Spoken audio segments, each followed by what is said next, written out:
After just an incredible journey through a 5-part series of myths, why not venture forward with yet another massive mod that could very well give us a multi-part adventure itself. So welcome everyone to Legion, a mod by Shadow Mario and Ty Tout. Unique flora, tweaked fauna, new gear, big bad bosses, lots of munchies, and plenty more. Oh yes, Legion will be keeping us quite busy, folks, so let's get to it. And as always, you yourself can adjust just how busy you wanna be. And the neat thing about Legion here is that even the modders have somewhat broken it up to 6 separate chunks themselves. The Power of Flowers, Superb Cuisine, The Sacrifice of Rain, Legends of the Fall, Flash and Crush, and In the Desert. All with their own content and all with their own configurations to play to boot. But for us here today, we will just see how powerful flowers can be and then sit down for a little snack.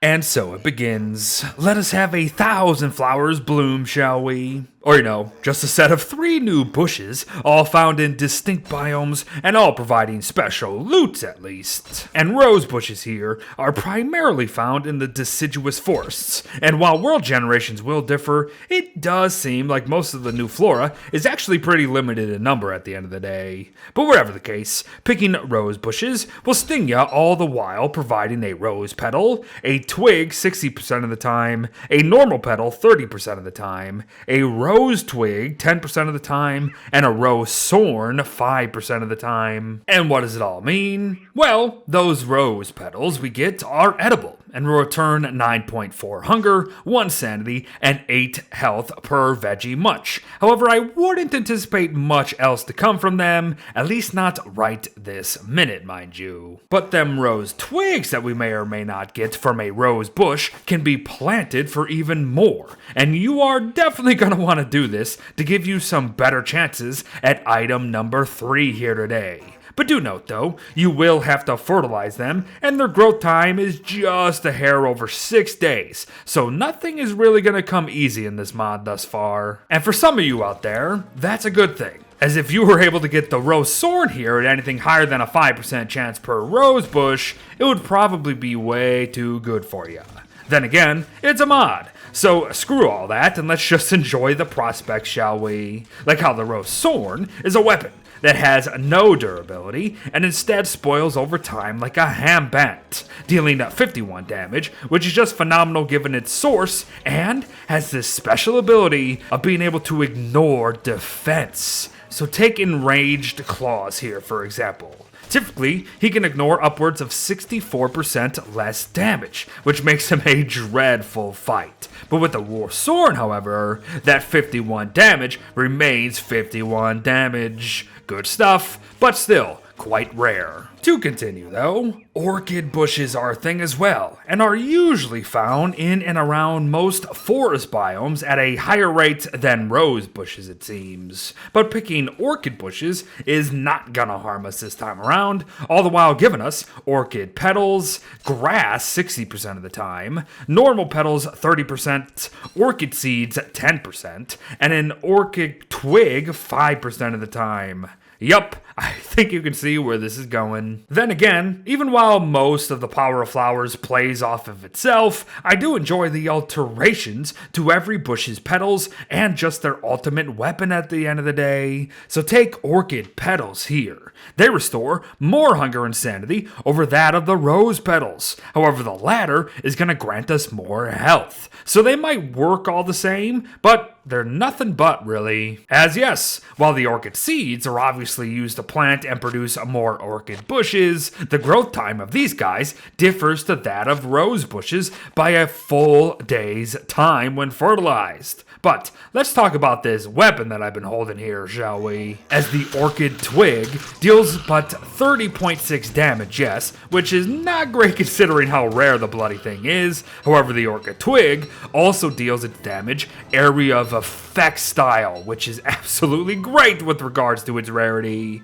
It's very cool, fun, unique, and good looking to boot. Enjoy. But moving on here to the Lily Bush. And if you've been paying attention, you you'd know that while they do seem different, same rules apply. Harvesting lily bushes will provide lily petals, 2 normal petals 60% of the time, with it dropping a single petal 30% of the time, a lily sprout 10% of the time, and of course, their unique weapon in the lil leaves 5% of the time. And interestingly enough, lily petals will look to restore 9.4 hunger, 10 sanity, and -3 health per munch, so be mindful there. And by the by, I really hope you've been keeping petals from each of the 3 bushes up to this point, as they're about to become much more important. But before we get to that, note that yes, lily sprouts will allow for more lily bushes beyond biomes with numerous ponds in them, and that they have the highest growth time of all the bushes around. But yes, let's talk about the lil leaves, as it has a unique ability to drop an enemy's damage by 30%, all the while dealing 51 damage itself.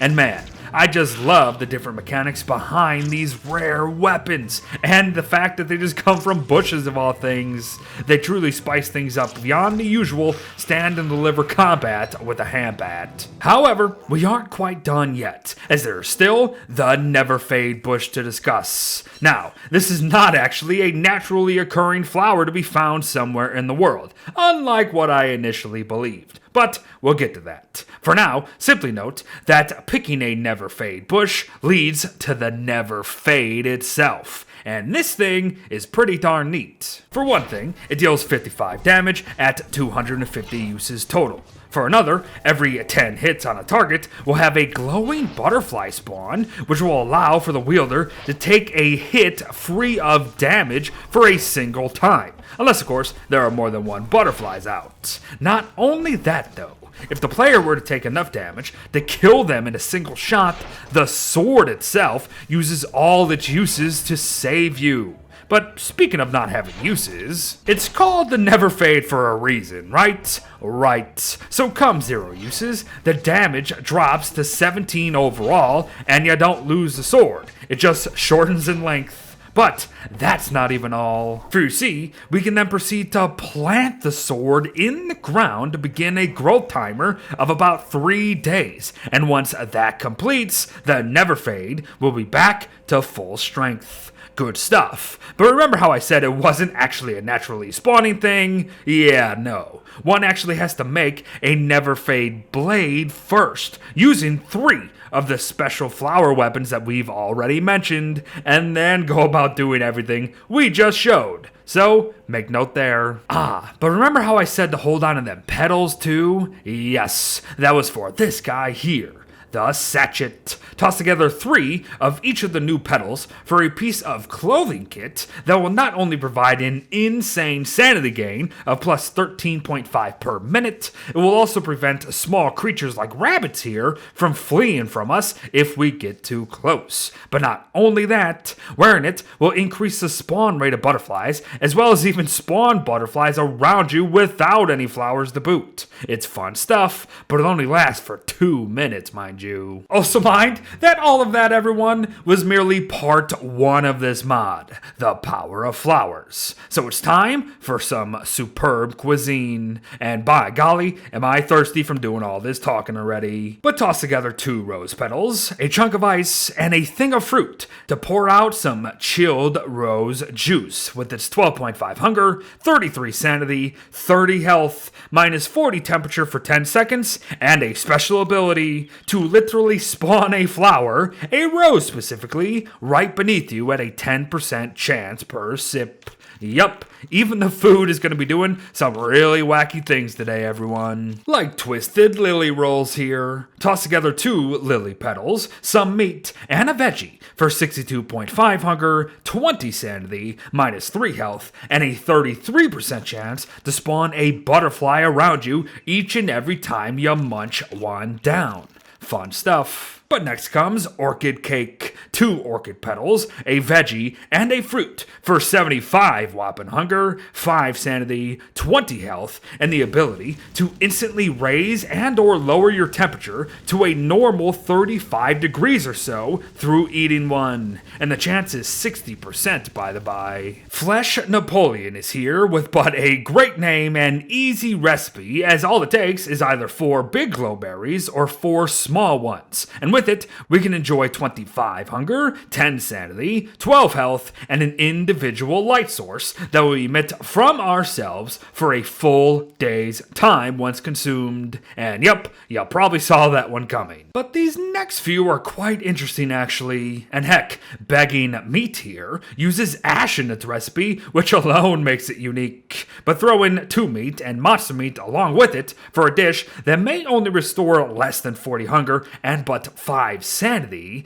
However, all those stats raise by 25 hunger, 3 sanity, and 5 health when you are below 6% hunger overall, which is quite interesting actually. But next up, however, are the French baked snails here. Meat, lichen, slurtle slime, and matzo meat lead to a respectable dish with 37.5 hunger, 33 sanity, and 30 health restored overall. But better still is the snail's ability to be lit ablaze and then blow up our enemies, dealing 50 damage in the process. Have fun. New Orleans wings follow suit, and you'll be needing 2 meat, monster meat, and a basilisk wing for 120 hunger, 5 sanity, 3 health, and the ability to have all the other basilisks in the world ignore you for half a day, which is pretty neat. Seriously, modders always have way more fun with expanding real possibilities in these games, man. Like with Fish Joy Ramen here. Leafy meat, a good fish item, matzo meat, and regular meat for 62.5 hunger, 15 sanity, 3 health, and a unique mechanic in which eating a bowl of this stuff automatically picks up nearby items for ya.